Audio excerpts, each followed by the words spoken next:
Hi, everyone. Thank you for joining us here on KREM 2 News at noon. I'm Whitney Ward in for Laura today. We want to get started here with a check of the forecast. Pretty foggy start around Spokane this morning. Regan Gallo in for Thomas today. So, Regan, the question is, when are we going to get some sunshine? Yeah, Whitney, that's a great question. And I'm kind of saying it's a little bit iffy. We might get some pockets of sunshine this week, but really we're going to see that continued cloud coverage throughout the week. And with that cloud coverage and that fog, especially last night, I was driving home to the West Plains. There was a ton of fog. As those clouds dry up, there's still going to be moisture on the roads, especially since we're sitting at 30 degrees today and right now. So be careful when you're getting home tonight. That morning fog is drying off, mostly cloudy this week, and we may get some pockets of sunshine throughout this week. Now, I want to look at visibility as well with that fog where it's still sticking around. Lookout Pass, especially, as well as Lewiston. Those are our only two areas that are still having some reduced visibility. And then pretty much for the rest of the day, it's going to be cloudy, and we're going to be right around those mid 30s. Tonight, we're going to drop to 30 degrees later this evening. So again, be careful on the roads as we might also see some icy conditions. All right, Regan, thank you. It is day one of the new legislative session in Olympia. The top priority for Washington lawmakers is to find a way to bridge a $12 billion budget gap. So far, state leaders are not seeing eye to eye on how to do that. Our Seattle sister station is in Olympia now with a closer look. That disagreement comes over whether to impose a state wealth tax or to find savings with budget cuts. Now, a state wealth tax would specifically target the richest people in Washington state, and those are those making over $100 million. Governor-elect Bob Ferguson says taxes should be a last resort. Instead, he's asking state agency heads to come up with cuts of 6% and 3%. Those would be for higher education institutions. The only exceptions are K-12 and public safety programs and agencies. Republican Representative Travis Couture likes what the incoming governor proposed, but Democrats in the House and Senate say taxes may be inevitable this year. We can solve this with some responsibility and priorities of government and making sure that we don't spend more than we're projecting to take in revenue. Cuts that harm the most vulnerable people in our society or people that rely on state services like kids in our public school system or like people in need of long-term care is just not what the majority of Washingtonians want to see us do. And a new Cascade PBS Elway poll released last week revealed that 2/3 of voters in Washington state would rather see budget cuts than new taxes coming out of Olympia this session. At the Capitol, Savannah Welch, King 5 News.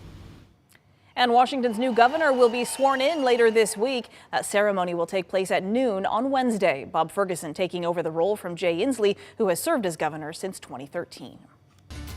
Idaho Governor Brad Little is in North Idaho today. He plans to make 2 stops in the northern part of the state. He will be talking about his Keeping Promises plan and legislative priorities for the year. During his State of the State address last week, Little announced plans to spend $50 million on school choice programs in Idaho and also promised tax cuts. We'll bring you updates on his visit tonight on KREM 2 News at 4, 5, and 6. I will faithfully discharge the duties of Kootenai County Commissioner.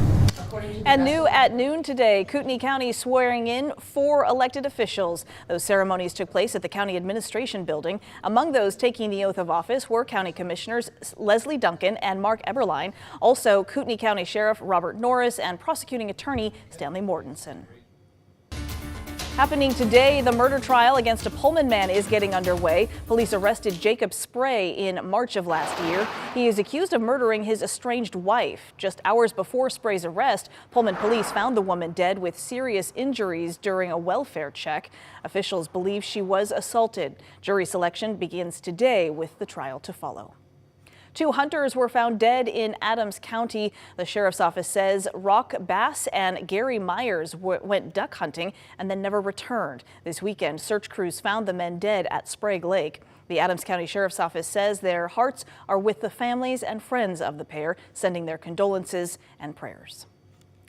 Today, firefighters in California continue their battle against deadly wildfires in Los Angeles County. CBS is walking us through how crews are preparing for another round of dangerous winds. Fire crews are relentlessly attacking these blazes from the ground and the air, even pre-treating perimeters with retardant to buy time when air crews are grounded for wind. Some 5,000 fire personnel are assigned to the Palisades fire alone. An estimated 75% of the Pacific Palisades is wiped out. Only scorched earth remains. It's still heartbreaking, even if your house is there, to know that one of the most, what I always thought was one of the most beautiful neighborhoods in Los Angeles is just gone. The fires have burned around 40,000 acres so far. Red flag warnings are up through Wednesday, with wind gusts potentially reaching 70 miles per hour tomorrow. Officials say high winds combined with low levels of humidity could cause explosive fire growth. The anticipated winds combined with low humidities and low fuel moistures will keep the fire threat in all of Los Angeles County critical. And conditions are stable enough right now that the Los Angeles Unified School District will be reopening most schools and offices, but athletic and outdoor activities will be limited. Donation sites are growing, with many Angelenos looking for ways to help. I feel so bad for the people, so just wanted to come help somebody. The outpouring of love and supplies around the city is immense. We're like, let's go help. We have to, because we could easily be the next victims. A likely thought for many as each sunrise reveals more destruction. Laura Hafley, CBS News, Los Angeles. This is unreal. Oh my God. My house. And as families are returning to see what is left of their homes destroyed by the Eaton fire, we are hearing from one family with ties here to the inland Northwest. Former Washington State University football wide receiver Jameer Calvin's family home has been reduced to rubble. CBS's 60 Minutes actually caught up with the Calvin family as they returned to their home for the first time. Wildfires are a fact of life in Southern California, but nothing prepared them for destruction on this scale. It was like a hurricane, just fire, no water, but like 80 miles an hour plus. It felt surreal. I'm lucky to even have the little bag of clothes that I have left, but as far as trophies, memories, diplomas, everything else just went up in flames. As communities start to piece together what they do have left, California Governor Gavin Newsom issued an executive order aimed at fast-tracking rebuilding. Calvin's father says the community will be together during this hard time. Everyone's in the same boat. Like everybody you would depend on, everybody you would go to, they're all homeless also. They just lost everything. They've lost all the memories, all the joy, everything that we've built together in this neighborhood. We all lost together.